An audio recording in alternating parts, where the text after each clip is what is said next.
Right, మొత్తానికి గెలుపు ఉత్సాహం కనిపిస్తోంది. గతం 2019లో ఎలాంటి సీన్ వైసీపీ విషయంలో కనిపించిందో ఇప్పుడు 2024లో టీడీపీ అలాంటి ఒక ఉత్సాహంతో ముందుకు వెళ్తున్న పరిస్థితి కనిపిస్తోంది. ఓటర్ తీర్పు మాత్రం ఇప్పటికీ ఒక ఉత్కంఠగానే కనిపిస్తోంది. ఇక దేశవ్యాప్తంగా కూడా చూసుకుంటే బీజేపీ రిజల్ట్స్ కూడా ఊహించిన స్థాయిలో రాలేదు. 400 పార్ అన్నారు.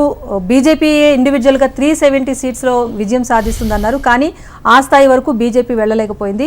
మూడోసారి ప్రభుత్వ ఏర్పాటు దిశగా వెళ్తున్నప్పటికీ కూడా ఇక్కడ బీజేపీ కూడా కొంత గుణపాఠం నేర్చుకోవాల్సిన అవసరం అయితే పర్టికులర్గా కనిపిస్తోంది. డిస్కషన్ కంటిన్యూ చేద్దాం.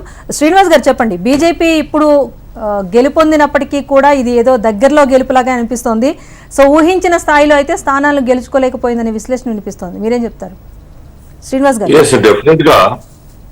భారతీయ జనతా పార్టీ రాయేశ్వర్ గారు 400 టార్గెట్ పెట్టుకున్నా గానీ ఆ ఆత్మస్థైర్యం కోసం, ధైర్యం కోసం, కార్యకర్తల లక్ష్యం కోసం మేము ఆల్రెడీ 303 గెలిచినాం కాబట్టి ఇంకా దానికి పెరిగి లక్ష్యం ముందర పెట్టాలి కాబట్టి ఆ రకంగా సెలెక్టెడ్ సెగ్మెంట్స్ డిసైడ్ చేసి ఆ రకంగానే ఈ యొక్క గెలిచే సీట్లు ఇవి గెలవాల్సిన అవసరం ఉందని చెప్పేసి మేము దాన్ని తయారు చేసుకోవడం జరిగింది. బట్ మారిన రాజకీయాల కారణంగా లేదా ప్రతిపక్షాలు అన్ని కూడా మాకు సీటు రాకున్నా పర్వాలేదు, ఐఎన్డిఏలో పొత్తులో భాగంగా మరి ఇంకోళ్ళకి వచ్చినా మేము సపోర్ట్ చేస్తాం, బట్ బీజేపీ మాత్రం గెలవద్దని ఒక లక్ష్యంతో సమీక్షణ వాళ్ళు యునైటెడ్ గా స్ట్రాంగ్ గా పనిచేసి బీజేపీ రాకుండా నిలువరించే ప్రయత్నం చేసినారు రాయేశ్వరి గారు. రెండవది మహారాష్ట్ర సెట్ బ్యాక్, పశ్చిమ బెంగాల్ సెట్ బ్యాక్ 2. మూడోది యూపీ చాలా పెద్ద మొత్తంలో మాకు 3 రాష్ట్రాలు పెద్ద రాష్ట్రాలు పెట్టుకున్నాం. ఈ మొదటి నుంచి అంచనా వేస్తున్నాం. సుమారు ఒక 15-20 రోజుల నుంచి మేము మా క్యాడర్ అంతా నాయకులంతా కూడా ఆ రకంగా వస్తాయేమని భయం మాలో ఉండింది మా మనసులో. సో అదే రకంగా జరుగుతా ఉన్నది. కారణం మహారాష్ట్ర చూస్తే మనం అక్కడ మ్యాండేటు వాళ్ళిచ్చి వాళ్ళు విడిపోయినా వాళ్ళ పార్టీలో వాళ్ళు చీలికలు వచ్చినా కానీ దాని అపవాదు మాత్రం బీజేపీ మీద వేయడం జరిగింది. అంటే మోదీ ఎక్కువ సంఖ్యలో ర్యాలీలు నిర్వహించినప్పుడు కానివ్వండి, ప్రధాని ఎక్కువ సభలు నిర్వహించినప్పుడు కానీ ఒకటే వచ్చింది. సో గెలిచిన చోట ఒక ధీమాతో ఉన్నారు. ఎక్కడైతే దక్షిణాదిలో పాగా వేసే ప్రయత్నం చేస్తున్నారు, దక్షిణాదిలో ప్రయత్నం చేశారు. పర్టికులర్గా ప్రాంతీయ పార్టీలు ఉన్న చోట కూడా ఎక్కువగా ప్రయత్నం చేశారు. సో అక్కడ రిజల్ట్స్ ఊహించినట్టుగానే వస్తున్నాయి. కానీ ఉత్తరాదిలో కీలక రాష్ట్రాలు, ఎక్కువ పార్లమెంట్ స్థానాలు ఉన్న రాష్ట్రాల్లో ఉత్తరప్రదేశ్, మహారాష్ట్ర లాంటి చోట్ల కాస్త వెనుకంజ వేసినట్టే కదా? ఎస్, మేము అడ్మిట్ చేస్తున్నాము. ఉత్తరప్రదేశ్ పెద్ద రాష్ట్రం, 80లో కనీసం 62 నుంచి ఈసారి 70 టచ్ కావాలా, 2-3 ఎక్కువ తక్కువ అనే ఉద్దేశంతోనే అక్కడ మోదీ, యోగి గారు ఉన్నారు, బలమైన క్యాడర్ ఉంది, నేషనల్ లీడర్స్ ఉన్నారు, రాజ్నాథ్ సింగ్ అంటారు అందరు కూడాను. సో అక్కడ పెద్ద చింత చేయాల్సిన అవసరం లేదు. ఇక సదరన్ స్టేట్స్ లో మేము పోవాలి, ఈస్టర్న్ పార్ట్ లో పోవాలి, ఆ ప్రాంతాల్లో ఇంకా ఎక్కువ సీట్లు పెంచుకోవాలనే ఉద్దేశంతో దక్షిణాది రాష్ట్రాల్లో దృష్టి పెట్టడం జరిగింది. సో బ్యాడ్ లక్ మెయిన్ గా యూపీ అవుట్ ఆఫ్ 80 35కి వచ్చి ఆగుతా ఉన్నది. అది మాకు చాలా బ్యాడ్ లక్. రాష్ట్రం మొత్తంగా కూడా అన్ని రంగాల్లో యూపీ డెవలప్ అయింది.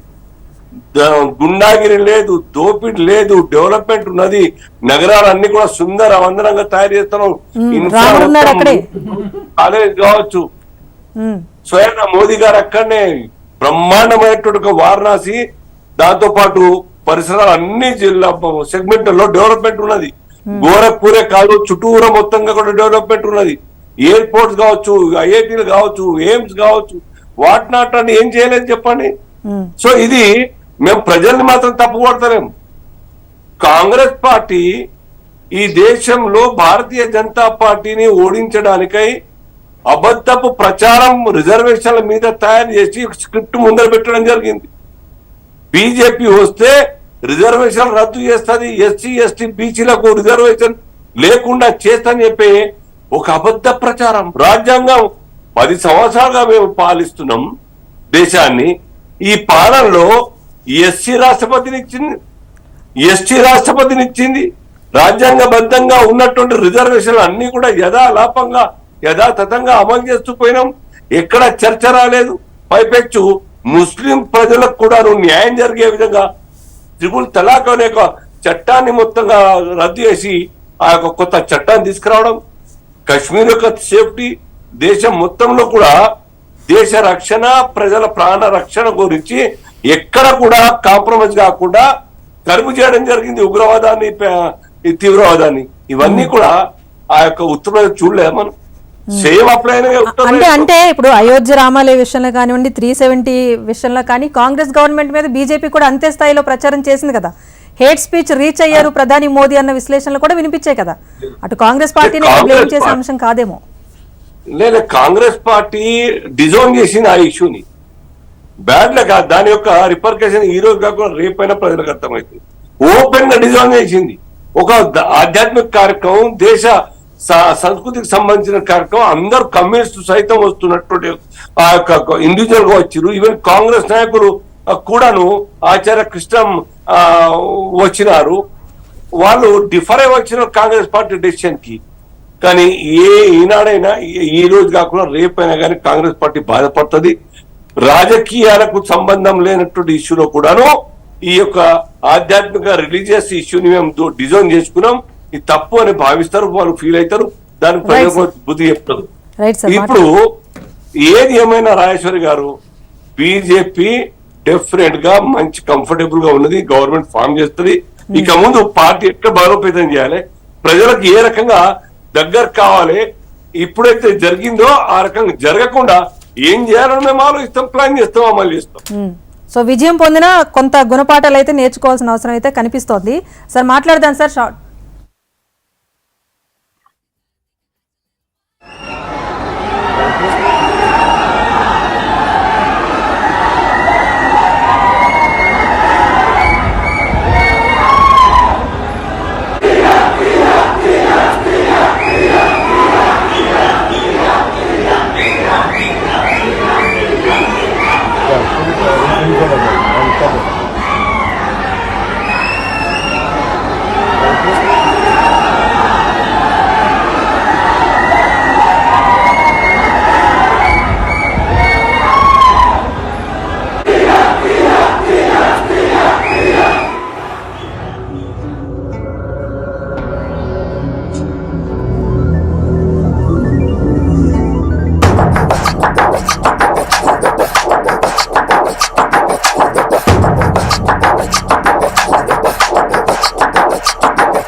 జగన్ గుర్తుపెట్టుకో, అర్ధపాతాళానికి తొక్కకపోతే నా పేరు పవన్ కళ్యాణే కాదు, మా పార్టీ జనసేనే కాదు.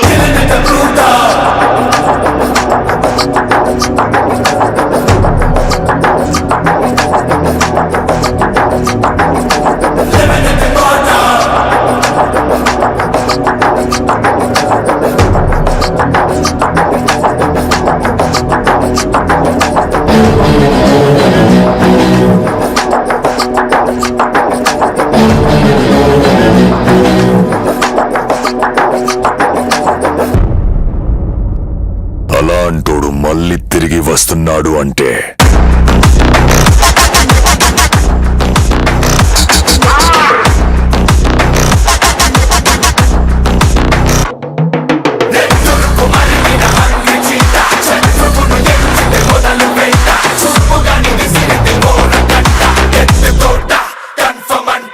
కొన్నిసార్లు రావడం లేట్ అవచ్చేమో గానీ రావడం మాత్రం పక్కా. జగన్ సామాన్యుడు రాజకీయం చేస్తే ఇలాగే ఉంటది.